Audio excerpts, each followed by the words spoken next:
Chris Watkin here from Landlord Farming, and I'm with Eddie and Robin from Property Stream. Eddie and Robin, what are the three biggest mistakes estate agents make with their estate agency branding?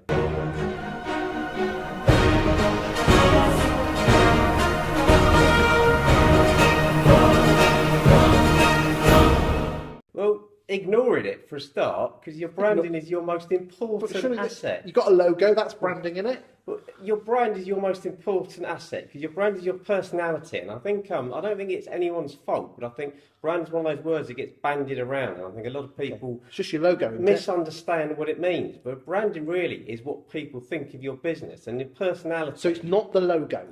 A logo is basically like the clothes on a person. The brand is the personality. So it's like a badge or something, a logo. But really, the most important aspect of the brand is your personality and people's perception of your business. So if you're ignoring how it's coming across in your marketing, your website, your collateral, then you're missing a trick there, because I think the people who seem to have been doing particularly well, whether you love them or hate them, some of the online agents and some of the traditional agents who have invested in their brand and even their technology, have seemed to have sort of grown and really reaped the rewards of that. But that can't be just down to a new logo, can it?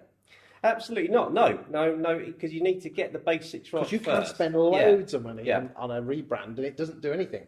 I mean, you can't shine what's name, but you can roll it in glitter. Well, I think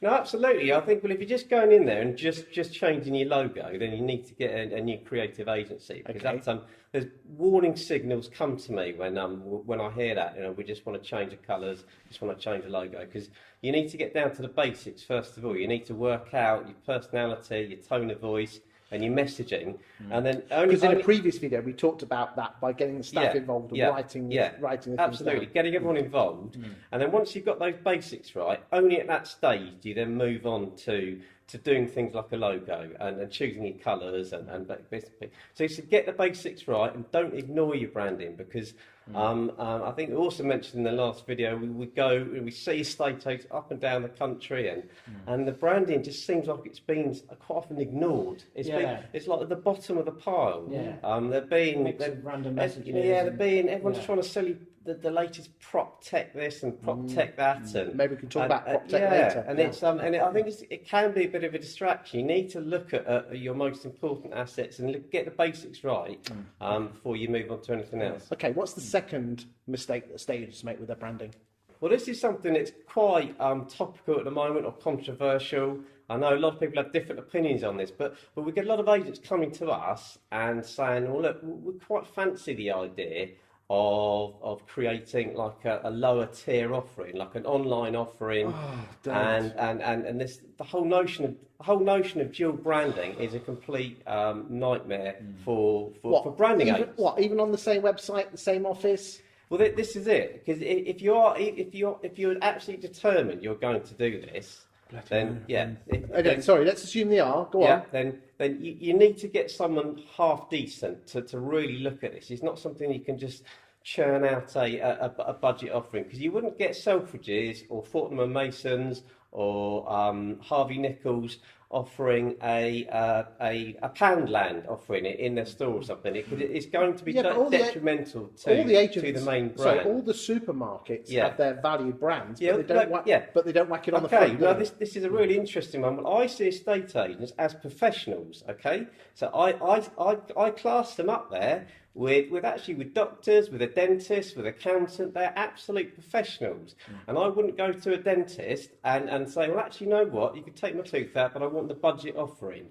Or go to a doctor, or I'm going to have a tummy tuck or something, but I'm going to go for the budget offering. So I think Morrison's, you can get away with it. Tesco's can get away with a budget offering, but I think estate agency, if you're going to do it, you need to create a separate brand. A separate brand. It's so important. What, away from a separate brand altogether? Because let's be honest, absolutely, Countrywide tried to do their 995 deal within their brand, and we all know what happened there. Absolutely, exactly. Totally separate, so they're not fighting and beating each other up. Yeah. Interesting. There you go. There's a top tip. Right, number 3. Okay. Well, I think don't try and be something you're not, because if you're a 180-year estate agency and you're known in your area for just continuity, for professionalism. Been there forever. Yeah.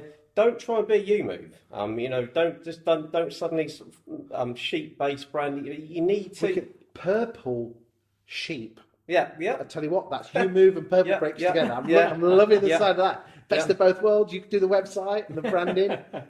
Purple with orange. Purple and orange go well. Sorry, I'm only putting you. Go on. Well, I think I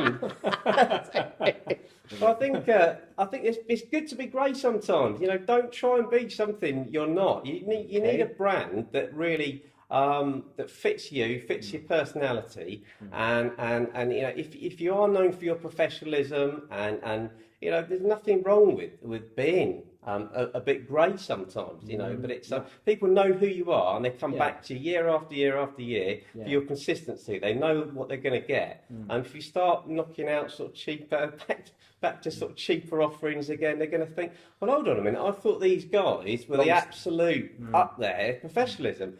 What are they offering? Like a budget, a Poundland offering now, and that's going to affect their perception of you forever, and that can be quite damaging. Well, there you go, boys and girls. Those are 3 mistakes that most estate agents make with their branding. Thank you very much, Robin. Excellent. Brilliant. Thank you. Ooh. You probably shouldn't do that.